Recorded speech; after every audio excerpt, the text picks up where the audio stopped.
ఈరోజు మనకి డ్రాప్ బాక్స్ని డ్రాప్ బాక్స్లో ఉన్న వాళ్ళకి రీజన్స్ ఏ విధంగా సబ్మిట్ చేయాలనేది ఒకసారి చూస్తే మనకి ముందుగా దీనికోసం స్టూడెంట్ లాగిన్కి మనకి యూడైస్లో స్టూడెంట్ మాడ్యూల్లో లాగిన్ అవ్వాలి. స్టూడెంట్ మాడ్యూల్లో స్కూల్ లాగిన్కి లాగిన్ అయిన తర్వాత మనకి ఇక్కడ చూసినట్టయితే లిస్ట్ ఆఫ్ ఆల్ స్టూడెంట్స్ అనే ఆప్షన్ ఉంది కదండి.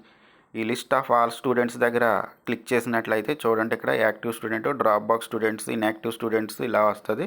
ఇందులో డ్రాప్ బాక్స్ స్టూడెంట్స్ అక్కడ క్లిక్ చేసినట్లయితే మన స్కూల్లో ఎంతమంది డ్రాప్ బాక్స్లో ఉన్నారు అనేది లిస్ట్ ఒకటి వస్తుంది.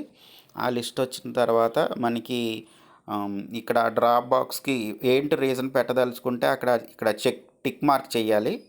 డ్రాప్ బాక్స్ స్టూడెంట్ స్టేటస్ దగ్గర టిక్ మార్క్ చేసి అప్పుడు ఇక్కడ సబ్ స్టేటస్ అనేది కింద వస్తుంది చూడండి. సబ్ స్టేటస్ దగ్గర ఇక్కడ క్లిక్ చేసినట్లయితే ఎందువల్ల స్టూడెంట్ ఆ డ్రాప్ బాక్స్లో పెట్టడం జరిగింది అన్నది ఇక్కడ పెట్టాల్సి ఉంటుంది.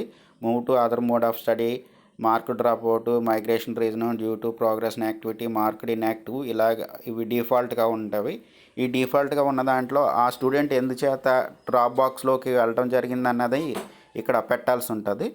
అందులో మనకి పెట్టిన తర్వాత కూడా చూడండి, ఇందులో మోడ్ ఆఫ్ అదర్ స్టడీ అని ఉందనుకోండి, చూడండి ఒకవేళ యాక్చువల్గా మళ్ళీ దానికి పెట్టిన తర్వాత ఈ రిమార్క్ కూడా సబ్మిట్ చేయాల్సి ఉంటుంది. కింద రిమార్క్ ఎందుకు gone for study in other school, unrecognised school ఎందుకన్నా వెళ్ళాడా అన్నది ఇక్కడ రెండు కూడా చేయాల్సి ఉంటుంది. రీజను చేయాలి, సబ్ స్టేటస్ చేయాలి, కింద రిమార్క్ కూడా చేయాలి. అదే నెక్స్ట్ చూడండి, మార్క్ డ్రాప్ అవుట్ ఉందనుకో, మార్క్ డ్రాప్ అవుట్ ఎందుకు మార్క్ డ్రాప్ అవుట్ పెట్టామన్నది ఇలా రీజన్స్ ఉంటాయి. ఆర్ఫనా, ట్రాన్స్పోర్ట్ డిఫికల్టీసా, ఎకానమిక్ రీజనా, అదర్ రీజన్సా, ఎంప్లాయ్మెంటా, ఇలా ప్రతిదానికి కూడా ఇలా ప్రీడిఫైన్డ్ రీజన్స్ అనేసి ఉన్నాయి. మైగ్రేషన్ టు అదర్ రీజన్, ఎక్కడికి వెళ్ళాడు, అదర్ స్టేట్గా, అదర్ స్కూల్లో సేమ్ బ్లాక్లోనే అదర్ స్కూల్లో ఉన్న అదర్ కంట్రీ వెళ్ళిపోయాడా, మైగ్రేషన్ టు అదర్ బ్లాకా, అదర్ డిస్ట్రిక్ట్, ఇలాగా మనకి పైన సబ్ స్టేటస్ దగ్గర పెట్టాలి. తర్వాత కింద రిమార్క్ కూడా పెట్టాలి.